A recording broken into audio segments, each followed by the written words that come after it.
हर हर Mahadev guys, कैसे हैं आप लोग। आई होप कि आप सभी बहुत अच्छे होंगे।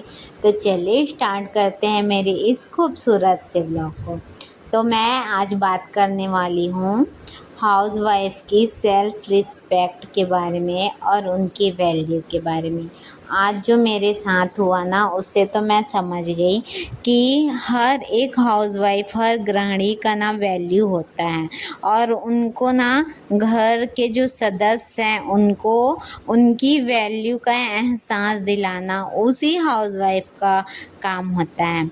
जब मेरे साथ ऐसा हुआ तो मुझे बहुत कुछ समझ में आया। तो आज मैं आप लोगों के साथ शेयर कर रही हूँ। मेरे ससुर जी ना 4 से 5 खरबूजा लेके आए थे, मस्क मेलन, जो उन्होंने मेरे हस्बैंड को दिया। तो हम सब के लिए दिया, जब दिया तो कि इतना सारा था और हम लोग सिर्फ 4 लोग थे और 4 या 5 खरबूजा था। मुझे हल्का हल्का मतलब याद है, बस प्लेट में मैंने देखा था। फिर मेरे हस्बैंड, मैं वहीं पे सब्जी तोड़ रही थी या सब्जी बना रही थी, तो बोले आ जाओ खाओगी तो मैं बोली चलो ठीक है। ऐसी कैजुअली बोल रहे हैं, वैसे ऐसे तो कभी बोलते नहीं हैं। तो मैं सब्जी ढक के, खाना बन गया था, फिर मैं चले गई रूम में। तो रूम में बैठ के दोनों बच्चे और हस्बैंड खा रहे थे। फिर मैं भी वहीं पे बैठ गई। हस्बैंड जी जान रहे थे कि मैं भी वहाँ पे बैठी हूँ, वो भी मुझे देख रहे थे, लेकिन वो मुझे इग्नोर कर रहे थे। फिर मुझे समझ नहीं आया, अरे मुझे इग्नोर क्यों कर रहे हैं। फिर थोड़ी देर हो गया, फिर मैं अपने फ़ोन में बिज़ी हो गई वीडियो बनाने में और मैं देख रही हूँ कि अब मेरा भी प्लेट मेरे पास आएगा आएगा आएगा। लेकिन फिर देखते देखते वो पूरा फिनिश हो गया। फिर मुझे लगा अरे ये क्या हो गया। फिर मुझे इतना गुस्सा आया। फिर मैं उठी और दूसरे रूम में चली गई और मेरे ना आँख से आंसू ना बहुत जल्दी निकल जाता है। ये मुझे भी अच्छा नहीं लगता। मैं चाह के बिना अपना आंसू नहीं रोक पाती हूँ, पता नहीं क्यों। कुछ भी होता है ना, मेरा मन बहुत बहुत जल्दी भर आता है, आँख में आंसू बहुत जल्दी आ जाते हैं। फिर ना हस्बैंड को समझ आ गया कि उनको लगा है। तो फिर मेरे पास आए और आके बोले, कुछ कुछ वो पूछ रहे थे तो मैं आंसर कर रही थी। उसके बाद बोले क्या हो गया, क्यों रो रही हो।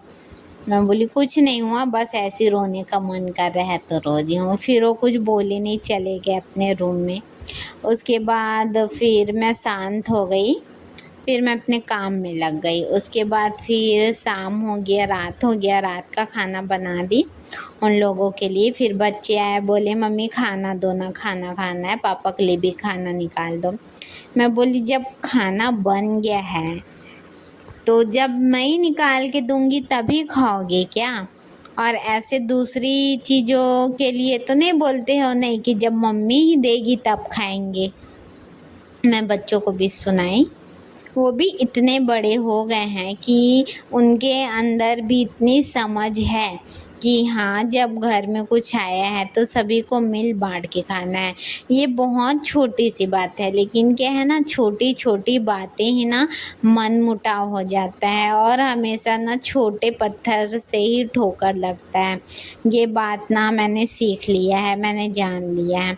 तो मुझे लगा कि नहीं, मेरी वैल्यू का उनको एहसास दिलाना है, मेरे अंदर भी फीलिंग है, उनको ये बताना है। उसके बाद मैंने बस यही बोला। उसके बाद फिर बच्चों ने जाके अपने पापा को बोला। फिर उसके पापा गए, अपना खाना निकाले, खाए, प्लेट धो के बाकायदा रखे। मैं गई तो मैं शॉक्ड हो गई कि अरे वाह, आज एक भी प्लेट नहीं है, क्योंकि मैंने खाना नहीं खाया था। मैं बहुत जल्दी खाना खा लेती हूँ, मैं 5-6 बजे तक खाना खा लेती हूँ। उसके बाद मैं बस किचन में थोड़े बहुत से जो मैंने खाना बनाया था उसको साफ़ किया, किचन साफ़ किया, फिर हम लोग सो गए। फिर दूसरे दिन जब मैं सुबह उठी तो सब खाना सब्जी का तैयारी कर ही रही थी, तो हस्बैंड आए और छोटा सा एप्पल का टुकड़ा ला के मुझे दे रहे थे, ये लो खा लो। मैं बोली मुझे पता है ये एप्पल आपके लिए है क्योंकि आपका तबीयत ठीक नहीं है, तो आप खा लो, मुझे नहीं चाहिए। तो बोल रहे थे अब ले लो ना, दे रहा हूँ तो ले लो।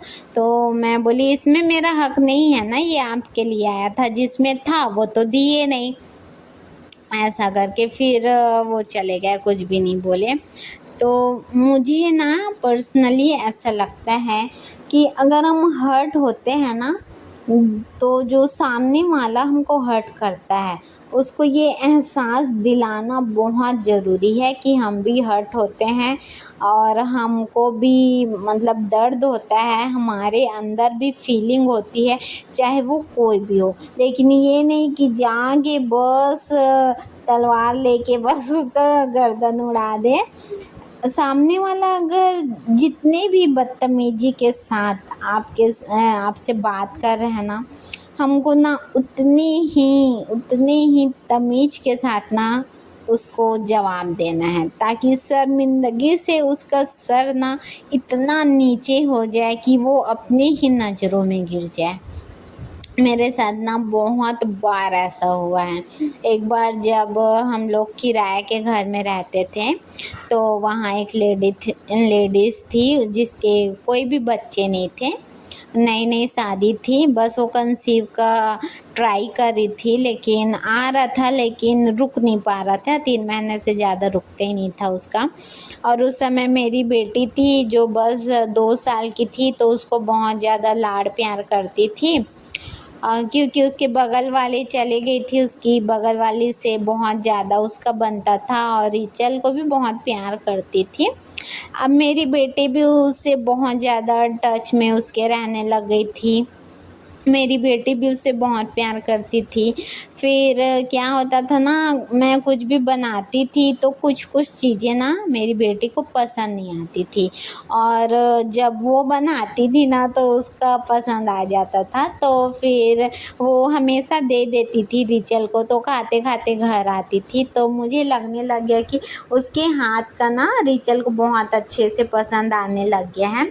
तो अब मुझे ऐसा लगा कि इतना प्यार करती है बच्चे से, तो जाओ मांग लो। फिर अपने से बोली भी थी कि कुछ भी ज़रूरत हो ना रिचल को तो मेरे से ले लिया करो, बिल्कुल भी हिचकिचाना मत। तो मैं भी गई और जाके बोली कि रिचल ना खाना नहीं खा रही है, तो आप कुछ बनाए होगे तो दे दो। तो वो दे देती थी। फिर बाद में मुझे पड़ोसियों से पता चला कि वो ये जाके बोलती है कि उसकी बेटी के लिए मुझे एक्स्ट्रा खाना बनाना पड़ता है, मेरी 2 साल की बेटी के लिए। तो मुझे इतना बुरा लगा ना, फिर हम सभी किराए से रहते थे। फिर मुझे पता चला कि वो प्रेग्नेंट है और वो अब यहाँ से हमेशा के लिए जा रही हैं। तो मैंने उन्हें साड़ी और पूरा सुहाग का सामान ले जाके गिफ्ट कर दिया। मैंने कहा अब आप जा रही हो ना, तो इसलिए मैं आपको गिफ्ट कर रही हूँ, आप रख लो, ऐसा करके। और उसका सर शर्मिंदगी से इतना ज़्यादा नीचे झुक गया ना कि वो मेरे तरफ देख नहीं पा रही थी, मेरे से बात नहीं कर पा रही थी। लेकिन जो उसका बच्चा रुका था ना, वो सक्सेसफुल नहीं हुआ, वो चले गया। तो मैंने भगवान से बस यही प्रार्थना की कि भगवान उसकी गोद भी बहुत जल्दी भर दो और उसके यहाँ भी एक नन्हा-मुन्हा लड्डू गोपाल दे दो उसकी गोद में भी। तो मेरे को ना हमेशा यही लगता है कि बस तलवार लेके जाओ, उसका गर्दन मत उड़ाओ। उसको ना अपनी बात से, अपने कुछ चीज़ों से इतनी ज़्यादा उसको ना शर्मिंदा करो कि अपनी ही नज़र में गिर जाए। और मेरे कुछ यहाँ पे रिलेटिव हैं जो जिनका आदत ऐसा है कि आपको इतना नीचा गिराने की कोशिश करते हैं, इतना नीचा दिखाने की कोशिश करते हैं दूसरे के प्रति। आपके लिए दूसरे के मन में इतना ज़हर भरने की कोशिश करते हैं ना, आपके ही रिलेटिव, वो भी औरत है, आप भी औरत हो, लेकिन बहुत ज़्यादा डिफरेंस है, मैं बता नहीं सकती। तो ऐसे लोग से ना जितना हो सके उतना दूरी बना लेना बहुत अच्छा है। मैं तो बस भगवान से यही बोलती हूँ कि भगवान उसका चेहरा भी मत दिखे और उसका कहीं दूर दूर तक मेरी ज़िंदगी में कभी जिक्र भी ना हो। ऐसे इंसान से ना मैं दूर ही रहूं, बस मैं यही प्रार्थना करती हूँ। तो आज मैंने इतना कुछ आप लोगों के साथ शेयर किया, मतलब बहुत सारी चीज़ें हुई मेरे साथ। तो उसका बस एक छोटा-सा मैंने आप लोगों के साथ शेयर किया, जो मेरे दिल में ना बहुत दिन से चल रहा था और मेरा दिल हल्का हो नहीं रहा था। तो मुझे ना बात करना बहुत अच्छा लगता है और हर किसी को ना हर किसी की बातें सुनना पसंद नहीं है। तो मुझे ना ये वीडियो के थ्रू आप लोगों से बात करना बहुत अच्छा लगा। तो आप लोग बताइएगा कि मेरी बातें आप लोगों को कैसी लगी, जो मैंने कहा वो कैसा लगा। और अब गाइस अब मैं यहीं पे अपना वीडियो एंड करती हूँ। कमेंट में हर हर महादेव ज़रूर लिखिएगा, अपना नाम अपने शहर का नाम ज़रूर लिखिएगा, अपना अनुभव ज़रूर लिखिएगा गाइस।